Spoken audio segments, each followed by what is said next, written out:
Hi, my name is Vivita, and we are reporting for WORLDbytes on what people make of the 2014 local and European elections in the UK. Across the country, there have been many campaigns telling people they should vote. But should they, if no one inspires them? A lot of people are planning to vote for UKIP, the United Kingdom Independence Party. But they have been condemned as racist by the media and major political parties. Unlike WORLDbytes, which supports open borders and freedom of movement for all UK parties share UKIP's ideas on limited immigration. And Conservative and Labour governments have been deporting people for years. So is all the hysteria about UKIP really just elitism and panic by major parties who are not in touch with the public and nobody believes in anyway?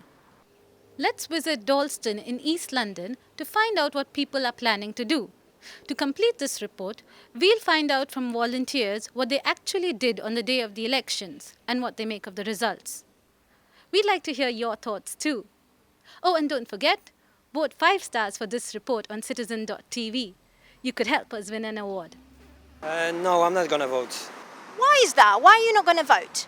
Because I don't think voting represents democracy, because it's too far from actual democracy. And I don't think people actually have an impact on what is happening in the European Union with voting. Why don't you agree with the European project?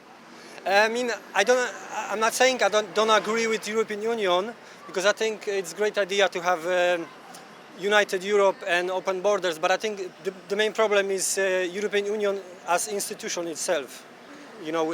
Actual citizens don't have much influence on what is happening, so I'm not against Europe, united Europe, but I'm skeptical about European Union as institution. What do you think of the people that are voting for UKIP?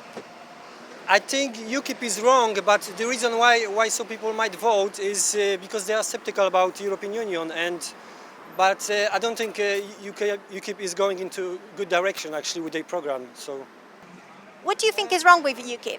I think it might be the immigration policy, which is actually not actually much different than Tory policy on immigration. But I know some people say that go and vote to choose less evil.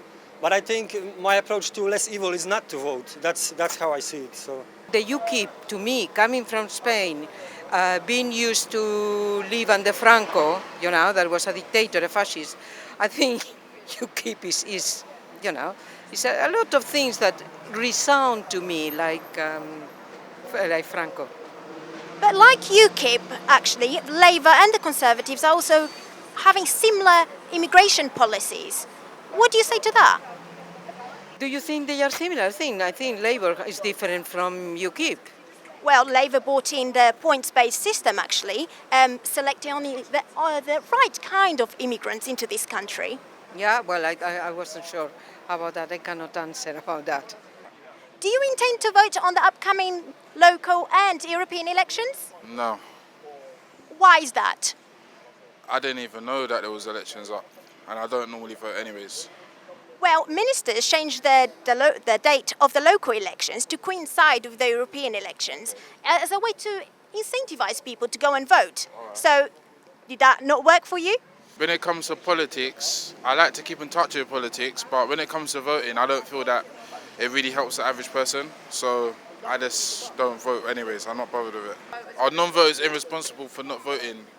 Well, I think that's not true, because a lot of people have lost trust in politics and in the politicians. I feel that it's up to politicians to gain trust in non-voters for people to start voting, because right now there's no incentive for us to vote anyways. What is going to change? Higher taxes. There's no incentive, so I feel that it's on them, and we need more trustworthy politicians who actually seem like they're doing something for the common man, and then we would go out and vote for him. Well, I wouldn't vote for either of the two coalition parties, and I certainly wouldn't vote UKIP, because they, apart from being not so quietly racist, they're also haven't got a policy, apart from blaming it all on the foreigners. Probably have to vote Labour, not that that's particularly inspiring. There's very little difference between the different parties, and I don't really know, which party really kind of represents my opinions the best. Many people don't feel inspired to go and vote, so they don't intend to vote. But what do you say to those people that say you have to vote because it's a duty? Voting and having a say as to what happens is very important, and at the moment I don't know what else what other method there is for having a voice, but I think it is important people vote, but at the moment it's not very inspiring to actually get involved and find out what the differences is and to get passionate about politics. Well, I think, there's a lot of apathy around because people are fed up with the big parties because they don't do anything. Life's just the same, whether it's Labour or Conservative. People are pretty fed up. That's why a lot of people are going to UKIP, who I don't like. I mean, I wouldn't vote UKIP. Do you intend to vote on the upcoming local and European elections? Absolutely, I don't think so, no. No, absolutely no. Why not? Well, I think what's happening here now with it's a shame, but we're being it's not about politics. It's about race. It's a dirty election. They're attacking the unemployed. They're attacking the pensioners. They're attacking the very, very people that pay their wages, and the people that pay their wages have got no voice. It's not an election, love. They're getting everybody agitated, right? All looking at each other. Oh, he's not working. Do you understand me? You've got all these 0-hour contracts and things like that. Half the country's working for nothing, and the other half are working part-time, and they're all claiming social. It's not their fault. You know, they've got to have top-ups, to pay the rent and to feed the kids. The country is in a terrible mess, and it's about time that the people did something about it, and just do nothing. I'd down tools me completely. I'd just bring the country into lawful rebellion. That's what I'd do. Maybe not what you want to hear, but that's it. That's my take on it. It often doesn't lead to much, so it is quite hard to want to vote and to feel like if you were to vote, it would make a difference. I think voting is a choice, and I think people should not vote if they do not make an informed choice. They should really investigate what they're voting on. I think there's too many people who vote just based on one politician's opinion, and I think you should only vote when you really know what you're voting for. I'm undecided what to vote for because lack of jobs. I couldn't find a job when I wanted to. And when I needed a job, I couldn't get one. And they make life so difficult for you. Because if you can't get a job, then the job center don't understand. They think you're lazy and you're not looking for work when you are. And a lot of people get upset and even get ill and sick. So I don't know who I'm voting for, but I might vote for UKIP. I'm going to vote for the Green Party for the European elections, and for local elections I'm going to vote for the Labour councillor because I know him and he's been quite good over the years because he's a favourite of mine, but just because of him, not because of the Labour Party. There is a sense that politicians are only representing their own kind of media class of educated people, but I don't think Nigel Farage is any better. He went to a public school and he worked in the city, so I don't think he's anti-establishment. He's part of the establishment. He's just slightly more right-wing than the Conservatives. It's a farce. It's a pretense of democracy. It isn't really democracy because all the parties are converging onto the same views. My response to the pretense of democracy and trying to haul people out with the duty to vote thing is to actually respond that it's also the duty of MPs to look after their electorate, which boils down to, I suppose, a revolution in some sort of form, but not necessarily where we're talking about armed resurrection, but more revolution in mindset. Well, I think it's all got a bit diluted. A lot of the main parties are coming out with the same sort of principles. So that's given the opportunity for the smaller ones to try and win the vote of the people who are sitting on the fence. I've not decided yet. So yes, at some point this week I'll probably do one of those sort of things online and try and figure out which party best meets my views. And will you be voting next week? No, I will not be voting, no. Can you tell me the reasons why you're not going to? Because I don't think it'll do any good under this system, under this capitalist system. they're all the same. They're all the same parties, and they all believe that there should be cuts in education, there should be cuts in the health service, there should be cuts in jobs. And although they say they will do different, they know very well that they're not going to do any different. We're apathetic. There's no one to vote for. Labour have actually said that because they're worried about voter apathy, that they think if they lower the voting age to 16, more people will get involved in politics. Is that something you think will happen? I think 16-year-olds are even more apathetic than us, to be honest. Everyone hates Labour. Everyone hates Labour. Yeah, but I'm sure there would be some people that would be like, oh yeah, okay, well if it means that we can vote, then we'll vote for them. But I turned 18 and I still didn't really care about voting. I voted Green once, but it's a wasted vote because it's not going to happen. Yeah, so I think I did might the as well same. do nothing. So you've told me two things, right? That everyone hates Labour and that you voted Green once. What is it about Labour that why everyone hates? Because we're never going to get that trust back after Tony Blair. He's an awful, awful, slimy person. I'm undecided at the moment, so I need to do a little bit more research before I vote on Thursday. But I think it was important for me to actually be registered to have a vote. What is it that's making you undecided? Just because, things that have been promised to us through the government, which hasn't come to light and hasn't actually been seen to, and they think everyone's forgotten about those kind of things when they haven't. What kind of things come to mind? Housing, jobs, care of the elderly and young, just stuff like that. Now the elections are over, I'm here in Milford's Park to find out what volunteers did during the elections and what do they think about the results. I didn't actually vote in the elections, and the reason why is that I'm just not happy with any kind of political party that I see out there. I don't see that they're offering anything or addressing any real issues, and by not voting, I think I'm trying to say exactly that. You're not making any changes. You're just spouting out what you think people want to hear that will get you to vote, which is not what I expect from leaders. I didn't actually vote in the election because I was not registered in the address that I'm currently living at. And by the time I realised it was too late to change it. And also I wasn't sure how to vote because I've become really disillusioned with all the political parties and don't feel any of them are saying anything that I agree with.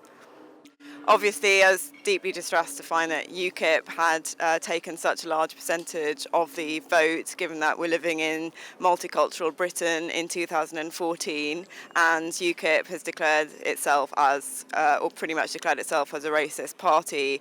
So that's quite worrying, and I assume it's because people are so disillusioned with the main political parties that they're just reaching out to any other party as a form possibly of protest. But that might be a bit of an optimistic outlook. I voted Green Party, and really because I felt that that was the only choice that I had. The results, I'm not shocked. I'm not really shocked because the UKIP, I felt that they played a game. I thought they played off the whole immigration being a problem, which is really just part of a bigger media plot. I don't think it was. It's not a UKIP agenda. I think it's more of a UK government agenda more than anything else.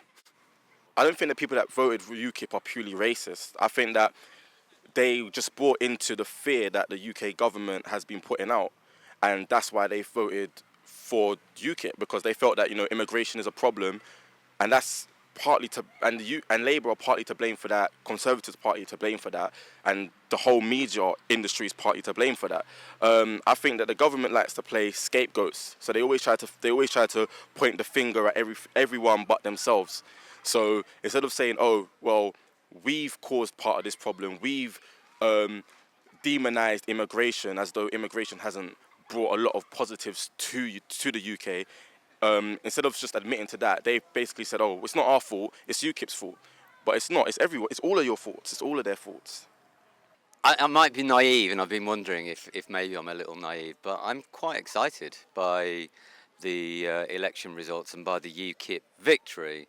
Not that I'm a supporter of UKIP, and I think the vitriol against UKIP by the mainstream parties and the media is a bit ridiculous and over the top, and it's fascinating that regardless of what everyone threw at them, people voted for them. And for me, it's starting to really reveal itself, this disconnection between the vast majority of ordinary people and mainstream parliamentary politics, which has kind of held things in aspic, politics in aspic, for a long, long time. And I might be being a little bit naive, but at least it's showing signs that people are genuinely fed up. And I'm not quite sure where it's going to go. And to a large degree, UKIP are Little Englanders. But I don't think that really means that ordinary people are all a bunch of racists. There's no one, there's no surprise that everyone's talking about immigration. It's just the issue that's out there. It needs to be confronted and tackled. But I'm pretty confident that most people aren't just a bunch of ordinary old racists. Yeah, the EU, and it's just carried on business as normal, hasn't it? It's just been this overwhelming kind of rejection, not just in Britain, but other countries in Europe. It's a bit like the no votes, well, you keep voting and until you come up with the right answer. And it's just completely anti-democratic, and for all of their talk of reforming the EU, I think really the European leaders need it really to isolate themselves from their electorate. And again, what the election has shown is that there's a huge gap between where most ordinary people are and where the politicians are. And I don't think that necessarily means that that people are anti-foreigner or anti-European. They just, I think people have a sense that there is a problem with the EU and there's something anti-democratic about it. What I would like to see is a party or a movement that argues against the EU but for Europe. I think that would be an absolutely great thing. I did absolutely nothing during the elections. I think my apathy towards the European elections was equal to my apathy towards the national elections. I'm sure they will carry on without my vote, and not much will change. So I don't think my vote was going to cost anything, and I think it's my democratic right not to vote. That's part of my statement, to the system.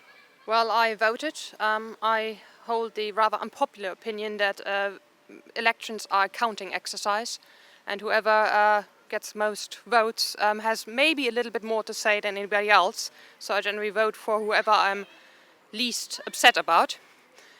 And I thought the results were roughly what I expected. For the elections, I voted Conservatives.